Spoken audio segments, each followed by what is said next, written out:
দেখুন কি চমৎকার, কি সুন্দর এই বাড়ি ঘরগুলো। দেখলেই মনে হচ্ছে এসে যে এখানে থেকে যাই আরো কয়েকদিন, যে উপভোগ করি প্রকৃতিকে। এখানকার প্রকৃতি সত্যি অন্যরকম। দেখুন কি সুন্দর, মানে এখানকার বাড়ি ঘরগুলোর যে ডিজাইন, তারপরে পাহাড় থেকে নেমে গেছে, কখনো জলপ্রপাত, কখনো সেই নদী, বিশাল বনভূমি।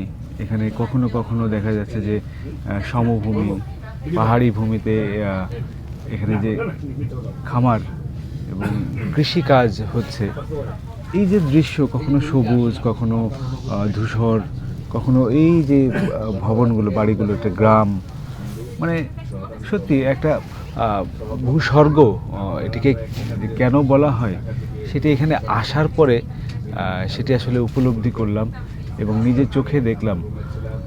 এত ভালো লাগছে যে সুইজারল্যান্ড আসার সার্থকতা আসলে এই ট্রেনে, যে আমরা রায়ান ফলসে আসলাম, আসা যাওয়ার পথে যে দৃশ্য আমরা দেখছি, যে নৈসর্গিক দৃশ্য, মানে সৃষ্টিকর্তা এখানে উজাড় করে দিয়েছে, যে কারণে সুইজারল্যান্ড পৃথিবীর ভিতরে অন্য 8-10টি দেশের তুলনায় একেবারেই ভিন্ন। তার নেচারটা অন্যরকম, যে কোনো পর্যটকই টানে, যে কোনো মানুষকেই কিন্তু এখানে এসে থাকার সুযোগ করে দেয়। যে আরও 10 দিন যদি থাকতে পারতাম, আরও 2 দিন যদি বেশি থাকতে পারতাম, তাহলে হয়তো আল্লাহর সৃষ্টির রহস্য দেখে আরও বেশি মুগ্ধ হতে পারতাম। আলহামদুলিল্লাহ যে এরকম একটি সুযোগ মহান আল্লাহ তাআলা করে দিয়েছে, যে এই পৃথিবীর ভূস্বর্গখ্যাত সুইজারল্যান্ড ভ্রমণের।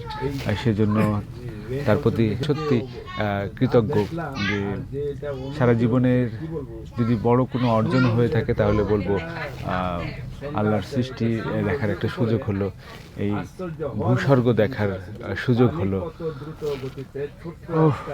ভীষণ ভীষণ ভালো লাগছে। ইচ্ছা করছে যে যদি আরও কয়েকটা দিন এখানে থেকে যেতে পারতাম, তাহলে হয়তো সুইজারল্যান্ডের আরও অনেক জায়গা দেখতে পারতাম। কিন্তু এটি এত বেশি এক্সপেন্সিভ, আমাদের মতো সাধারণ ট্যুরিস্টদের জন্য 2-3 দিন থাকা সেটি খুবই ব্যয়বহুল। তো আমরা যাচ্ছি সামনে, আরও নতুন নতুন কিছু আপনাদেরকে দেখাবো।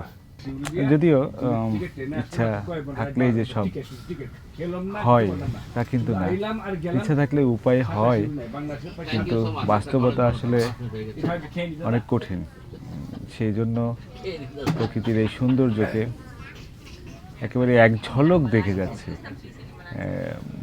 প্রাণ জুড়িয়ে যে দেখব, মন ভরে যে দেখব, দীর্ঘ সময় এই প্রকৃতির মাঝখানে যে থাকবো, সেই সুযোগটি আসলে হচ্ছে না।